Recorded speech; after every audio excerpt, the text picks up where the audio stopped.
Bonjour à tous, bonjour à toutes. Aujourd'hui, la SPEC-ULB a l'honneur de vous accueillir au Parlement pour s'entretenir avec Marc Tarabella, député SND. Il est bourgmestre depuis 1984, il a été ministre wallon et il est également député européen depuis 2004. Au sein de l'institution, il est vice-président de la délégation pour les relations avec la péninsule arabique ainsi que, et c'est ce qui nous intéresse le plus aujourd'hui, membre de la commission Agri. Agri pour agriculture et développement rural. Aujourd'hui, avec Inès et Nicolas, nous allons partir à sa rencontre afin d'en apprendre plus sur son travail dans la commission et comment celui-ci peut nous être utile dans cette édition 2022 de la SPEC. Développement rural.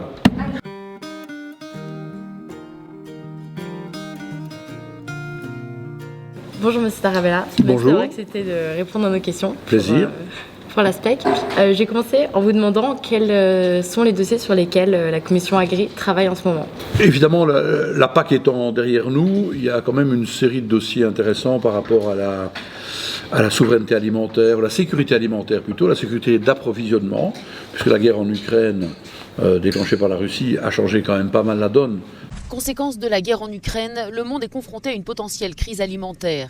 L'Ukraine et la Russie étaient jusque-là deux exportateurs majeurs de céréales. Mais le conflit a entraîné une flambée des prix et menace l'approvisionnement mondial en culture de base. Pas tellement pour l'Union européenne, mais en termes d'insécurité alimentaire pour une série de pays.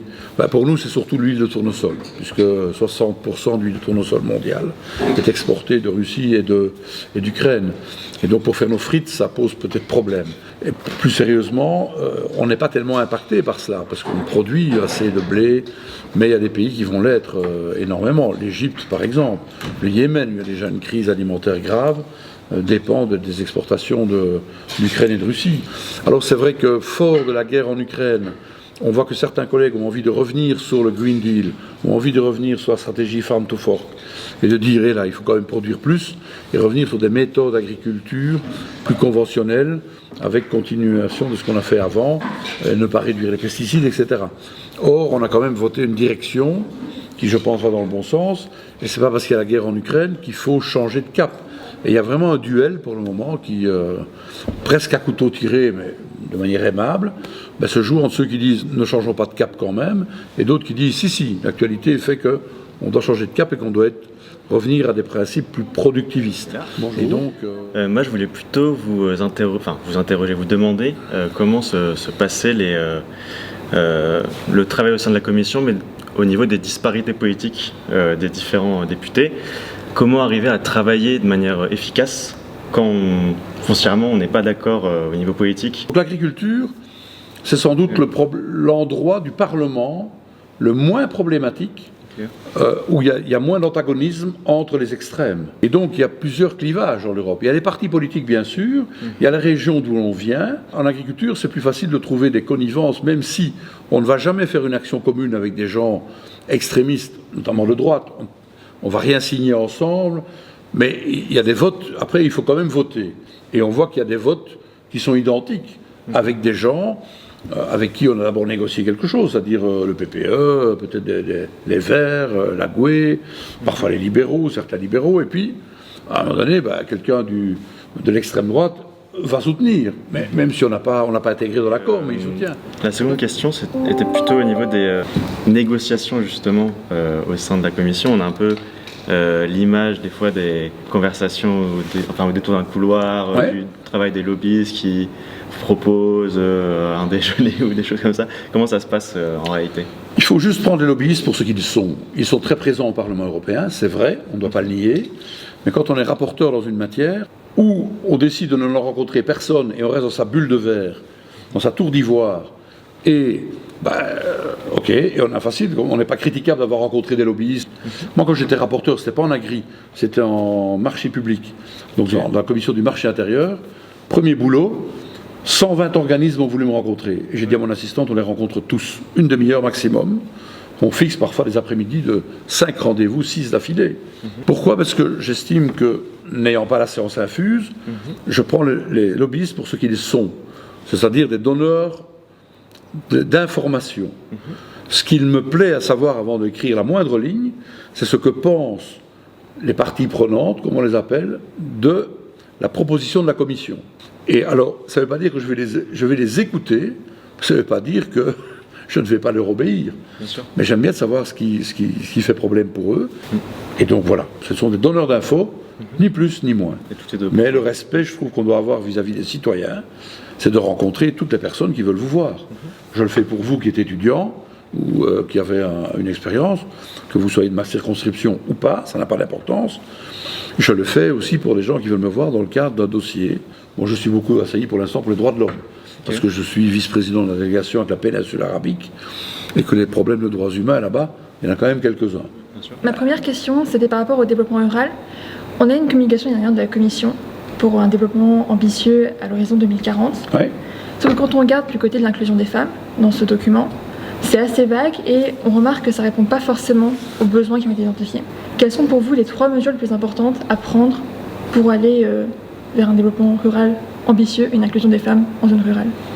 Le monde rural est caractérisé par une fonction agricole qui reste forte, mais évidemment le monde rural c'est bien plus que l'agriculture. Tout à fait. Et donc la première mesure, je la concentrerai sur l'agriculture, c'est la cotitularité des droits. C'est de dire, quand on a des droits, y compris pour la PAC, etc., ou des droits de propriété, elles doivent être partagées entre l'homme et la femme, si elles, évidemment, travaillent dans la ferme à l'égal de l'homme, et parfois plus. Et donc, ce qui n'est pas toujours le cas. Mais ça peut être important. Alors je sais que le monde rural est plutôt conservateur, et qu'on divorce peut-être moins qu'ailleurs, mais je prends un exemple, c'est quand même maintenant une réalité qui existe de plus en plus. Quand un couple divorce, il ne faut pas que ce soit l'homme qui ait tous les droits et la femme rien, qu'ils doivent aller à l'extérieur et se débrouiller. Donc à un moment donné, la cotitularité, c'est fondamental. Mais il doit y avoir une égalité de traitement entre l'homme et la femme. C'est trop peu souvent le cas. La femme est encore trop souvent considérée comme une aidante, conjointe aidante, avec des droits sociaux minimes, un droit à la retraite très minime. Et donc ça ne va pas. Pour le reste, je pense qu'il faut aussi lutter contre des tabous. Deuxième mesure, c'est une lutte contre les tabous, parce que ça existe dans toutes les sphères, en agriculture sans doute, mais également dans l'industrie, dans les technologies, dans les études scientifiques. On dirait c'est pas pour les filles. Ben si, elles sont aussi douées. Il y a 60% des réussites dans l'enseignement supérieur, c'est des femmes, et 40% c'est des hommes. Donc, à un moment donné, il doit y avoir une confiance pleine. Peut-être, si on parle de ferme, c'était remettre la ferme, on n'a pas de gamin, on ne saurait pas remettre la ferme, mais si, ça peut être la fille qui reprend, tout aussi bien qu'un homme. Et donc, ça c'est une chose. Et puis, aussi dans une série de... Là, je dépasse la sphère agricole, mais que ce soit dans des PME, etc., c'est de booster l'activité de la femme en milieu rural, lui permettre aussi de mieux combiner partout, évidemment, mais surtout en zone rurale, la vie familiale et la vie active. Peut-être que le télétravail va y aider, je ne dis pas qu'il va être généralisé, je ne souhaite pas qu'il soit généralisé. Mais la portion de télétravail fait en sorte qu'il faut sans doute encourager le plus grand taux d'activité des femmes. Troisième mesure, ça j'y ai pas pensé, qu'est-ce que vous pensez Parce que vous me prenez à froid, hein. Ici il n'y a rien qui est chiqué, hein. On n'a rien à répéter. Ma question suivante, elle concerne la conférence qui aura lieu en juin, justement sur le pacte rural. En tout cas des pactes ruraux par pays. Qu'est-ce que vous en attendez?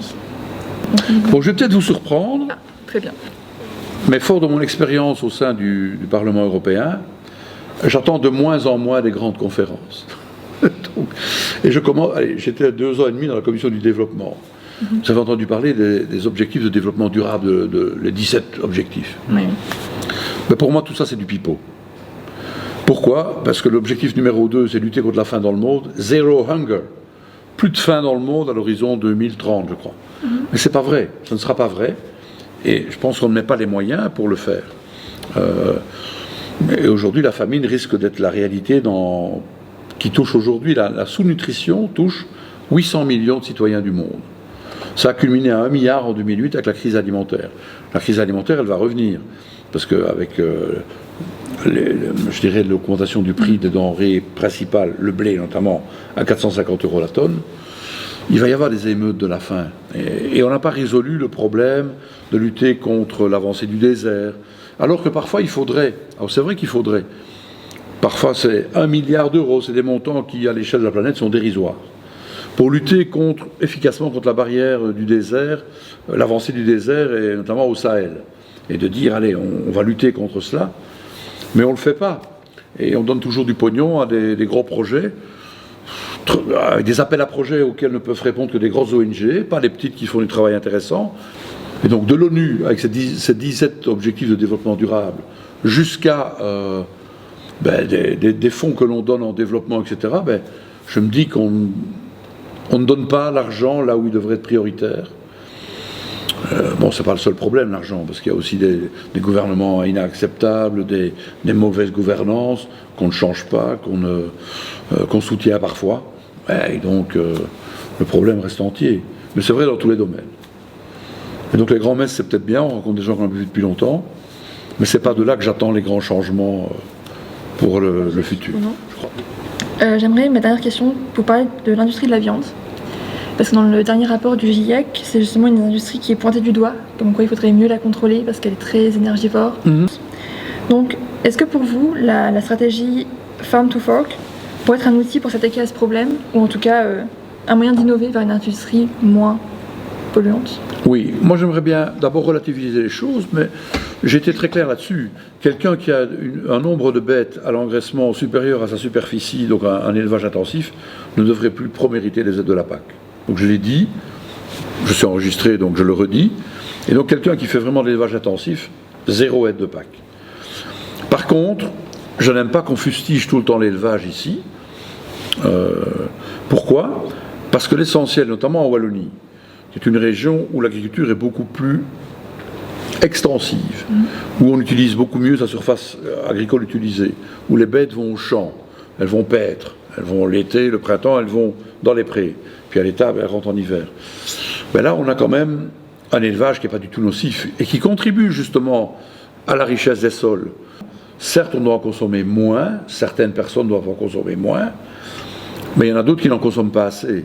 Et les protéines, je sais qu'il y a des protéines végétales, mais les protéines aussi, même d'origine animale, pour un morceau de viande de 80 grammes, ça ne fait pas de tort à un enfant. C'est bon pour sa croissance, c'est bon pour la variété de sa nourriture. Et donc l'élevage intensif, certainement, ne mérite plus d'aide, moi je serais d'accord, mais ne fustigeons pas l'élevage comme certains le font ici. Je ne suis pas un pourfendeur de la viande, loin de là, mais elle est mal distribuée. Sa consommation est mal distribuée, et chez nous, entre les populations, et que dire à l'ensemble de la planète, ça c'est encore pire.